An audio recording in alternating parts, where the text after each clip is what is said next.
ರಾಘವ ಮದುವೆಯ ಮನೆಗೆ ಕಾಲಿಟ್ಟ ಕೂಡಲೇ ಅವನ ದೃಷ್ಟಿ ತನ್ನ ಪತ್ನಿ ಸೌಮ್ಯಾಳ ಮೇಲೆ ಬಿತ್ತು. ಬನಾರಸಿ ಸೀರೆಯಲ್ಲಿ ಅವಳು ಅದ್ಭುತವಾಗಿ ಸುಂದರವಾಗಿ ಕಾಣುತ್ತಿದ್ದಳು. ಇಂದು ಅವನು ಅವಳನ್ನು ಪೂರ್ತಿ 10 ವರ್ಷಗಳ ನಂತರ ನೋಡುತ್ತಿದ್ದನು.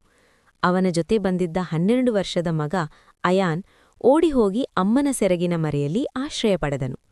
ರಾಘವ ತನ್ನ ಭಾವನ ಮಗನ ಮದುವೆಗೆ ಬಂದಿದ್ದನು. ಆದರೆ ವಿಚಿತ್ರವೆಂದರೆ 9 ವರ್ಷಗಳ ಹಿಂದೆ ಅವನು ಮತ್ತು ಸೌಮ್ಯ ಸಂಬಂಧವನ್ನು ಮುರಿದುಕೊಂಡಿದ್ದರು. ವಿಚ್ಛೇದನವೂ ಆಗಿರಲಿಲ್ಲ, ಮಿಲನವೂ ಇರಲಿಲ್ಲ. ಕೇವಲ ಯಾವುದೇ ಕಾನೂನು ಪ್ರಕ್ರಿಯೆಯಿಲ್ಲದೆ ಇಬ್ಬರೂ ಬೇರೆಯಾಗಿದ್ದರು. ರಾಘವನಿಗೆ ಸೌಮ್ಯ ಮದುವೆಯಲ್ಲಿ ಸಿಗುತ್ತಾಳೆಂದು ತಿಳಿದಿತ್ತು. ಹಾಗಾಗಿ ಅವಳನ್ನು ನಿರ್ಲಕ್ಷಿಸಬೇಕೆಂದು ಮೊದಲೇ ನಿರ್ಧರಿಸಿದ್ದನು. ಅವಳನ್ನು ನೋಡಿಯೂ ನೋಡದಂತೆ ಮುಂದೆ ಹೋದನು. ಅಷ್ಟರಲ್ಲಿ 11 ವರ್ಷದ ಮಗಳು ಅನಿಕಾ ಪಪ್ಪಾ ಎನ್ನುತ್ತಾ ಬಂದು ಅಪ್ಪನನ್ನು ಅಪ್ಪಿಕೊಂಡಳು. ಇಬ್ಬರೂ ಒಂದೇ ನಗರದಲ್ಲಿ ವಾಸಿಸುತ್ತಿದ್ದರೂ ಸಿಗುತ್ತಿರಲಿಲ್ಲ. ಮಕ್ಕಳನ್ನು ಭೇಟಿಯಾಗಬೇಕೆಂದರೆ ರಾಘವ ಶಾಲೆಗೆ ಹೋಗಿ ನೋಡುತ್ತಿದ್ದನು. ರಾಘವ ಒಬ್ಬ ಯಶಸ್ವಿ ಉದ್ಯಮಿ, ಆದರೆ ವೈವಾಹಿಕ ಜೀವನ ಹಾಳಾಗಿತ್ತು. ಸೌಮ್ಯ ಬ್ಯಾಂಕ್ ಮ್ಯಾನೇಜರ್ ಆಗಿದ್ದಳು.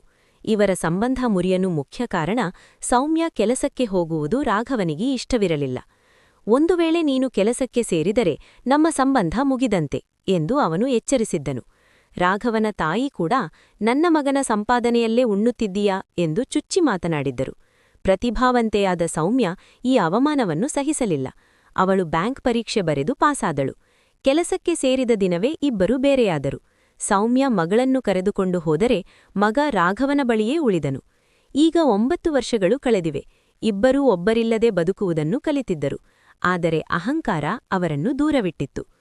ಮದುವೆಯ ಅರಿಶಿನ ಶಾಸ್ತ್ರದ ಸಮಯದಲ್ಲಿ ರಾಘವರ ಒಬ್ಬನೇ ಮುಂದೆ ಬಂದಾಗ ಅವನ ಮೈದುನಿ ತಮಾಷೆ ಮಾಡಿದಳು. ಜೀಜಾಜಿ, ಶಾಸ್ತ್ರವನ್ನು ಜೋಡಿಯಾಗಿ ಮಾಡಬೇಕಲ್ಲವೇ? ಅಕ್ಕ ಬರುವುದಿಲ್ಲ ಬಿಡಿ. ಈ ಮಾತನ್ನು ಕೇಳಿದ ಸೌಮ್ಯ ತಕ್ಷಣ ಬಂದು ಅವನ ಪಕ್ಕದಲ್ಲಿ ನಿಂತಳು. 9 ವರ್ಷಗಳ ನಂತರ ಇಬ್ಬರೂ ಇಷ್ಟು ಹತ್ತಿರ ನಿಂತಿದ್ದರು. ಅವಳು ಇಂದಿಗೂ ಅದೇ ಸೆಂಟ್ ಪರಿಮಳ ಬಳಸುತ್ತಿದ್ದಾಳೆಂದು ರಾಘವನಿಗೆ ತಿಳಿಯಿತು. ಸೌಮ್ಯ ಕೂಡ ರಾಘವನ ಕೈಯಲ್ಲಿ ಇನ್ನೂ ಆ ಕೆಂಪು ದಾರ ಮೋಲಿ ಇರುವುದನ್ನು ಗಮನಿಸಿದಳು. ಕೈ ಖಾಲಿ ಕಾಣಬಾರದು ಎಂದು ಅವಳೇ ಒಂದು ದಿನ ಅದನ್ನು ಕಟ್ಟಿದ್ದಳು. ಅವನು ತನ್ನನ್ನು ಇಂದಿಗೂ ಮರೆತಿಲ್ಲವೆಂದು ಅವಳಿಗೆ ಅನ್ನಿಸಿತು. ರಾತ್ರಿ ಸೌಮ್ಯ ಮಗಳ ಬಳಿ ಕೇಳಿದಳು, ನಿಮ್ಮ ಪಪ್ಪ ಮಲಗಿರುವ ಕೋಣೆಯಲ್ಲಿ ಕೂಲರ್ ಇದೆಯೇ ನೋಡು. ಕೂಲರ್ ಇಲ್ಲವೆಂದು ತಿಳಿದಾಗ ಅವಳು ಅಲ್ಲಿ ತಣ್ಣೀರು ಹಾಕಿಸಿ ಕೂಲರ್ ವ್ಯವಸ್ಥೆ ಮಾಡಿದಳು ಮತ್ತು ಮಗಳಿಗೆ ಹೇಳಿದಳು, ಪಪ್ಪ ಇಲ್ಲಿ ಬಂದು ಮಲಗಲಿ ಎಂದು ಹೇಳು, ಆದರೆ ನನ್ನ ಹೆಸರು ಹೇಳಬೇಡ. ರಾಘವನಿಗೆ ಇದು ಸೌಮ್ಯಾಳ ಕೆಲಸವೆಂದು ತಿಳಿಯಿತು. ಅವನು ಮನಸ್ಸಿನಲ್ಲೇ ಅಂದುಕೊಂಡನು, ಸೌಮ್ಯ ಇಂದಿಗೂ ನನ್ನ ಕಾಳಜಿ ಮಾಡುತ್ತಾಳೆ, ನಾನೇ ಹಠಮಾರಿಯಾಗಿದ್ದೆ. ರಾತ್ರಿ 12 ಗಂಟೆಗೆ ಸೌಮ್ಯ ಮೆಲ್ಲನೆ ಅವನ ಕೋಣೆಯ ಬಳಿ ಹೋದಳು. ರಾಘವ ಇಂದಿಗೂ ಲೈಟ್ ಹಾಕಿಕೊಂಡೇ ಮಲಗಿದ್ದನು. ಅವನ ವಿಶಾಲವಾದ ಎದೆಯನ್ನು ನೋಡಿದ ಸೌಮ್ಯಾಳ ಕಣ್ಣಲ್ಲಿ ನೀರು ತುಂಬಿತು. ಒಂದು ಕಾಲದಲ್ಲಿ ಇದೇ ಎದೆಯ ಮೇಲೆ ತಲೆಯಿಟ್ಟು ಮಲಗುತ್ತಿದ್ದಳು. ಬದುಕನ್ನು ಕಟ್ಟಿಕೊಳ್ಳುವ ಭರದಲ್ಲಿ ಬದುಕನ್ನೇ ಹಾಳು ಮಾಡಿಕೊಂಡೆವು ಎಂದು ಅವಳಿಗೆ ಅನ್ನಿಸಿತು. ಎಲ್ಲ ಅಹಂಕಾರ ಬಿಟ್ಟು ಅವನನ್ನು ಅಪ್ಪಿಕೊಳ್ಳಬೇಕೆನಿಸಿತು. ಆದರೆ ರಾಘವ ಹೊರಲಾಡಿದಾಗ ಅವಳು ಹೆದರಿ ಮರಳಿ ಬಂದಳು. ಮರುದಿನ ಸಂಗೀತ ಕಾರ್ಯಕ್ರಮವಿತ್ತು. ಸೌಮ್ಯ ರಾಘವನಿಗೆ ಇಷ್ಟವಾದ ಬಣ್ಣದ ಸೀರೆಯನ್ನು ಉಟ್ಟು ಪೂರ್ತಿ ಶೃಂಗಾರಗೊಂಡು ಅತ್ಯಂತ ಸುಂದರವಾಗಿ ಕಾಣುತ್ತಿದ್ದಳು. ರಾಘವ ಅವಳನ್ನು ಕಣ್ಣು ಮಿಟುಕಿಸದೆ ನೋಡುತ್ತಲೇ ನಿಂತಿದ್ದನು. ಅತ್ತೆ, ನೀವೂ ಕೂಡ ಡಾನ್ಸ್ ಮಾಡಿ ಎಂದು ಮಕ್ಕಳು ಹಠ ಮಾಡಿದರು. ಸೌಮ್ಯ ಅದ್ಭುತ ನೃತ್ಯಗಾರ್ತಿಯಾಗಿದ್ದಳು. ಅವಳು ಹಾಡನ್ನು ಹಾಕಿಸಿದಳು. ನಾವು ಪ್ರತಿಯೊಂದು ವಿಷಯವನ್ನು ಮರೆತಿದ್ದೇವೆ, ಆದರೆ ನಿನ್ನ ಪ್ರೀತಿಯನ್ನು ಮಾತ್ರ ಮರೆಯಲಿಲ್ಲ. ಕುಣಿಯುವಾಗ ಅವಳ ದೃಷ್ಟಿ ರಾಘವನ ಮೇಲೆಯೇ ಇತ್ತು. ಆದರೆ ರಾಘವ ಎದ್ದು ಅಲ್ಲಿಂದ ಮೌನವಾಗಿ ಹೊರಗೆ ಹೋದಾಗ ಸೌಮ್ಯಾಳ ಹೆಜ್ಜೆಗಳು ನಿಧಾನವಾದವು. ಅವಳು ಕುಣಿಯುತ್ತಿದ್ದುದೇ ಅವನಿಗಾಗಿ. ಅವನು ಹೋದ ಕೂಡಲೇ ಅವಳು ನೃತ್ಯವನ್ನು ನಿಲ್ಲಿಸಿದಳು.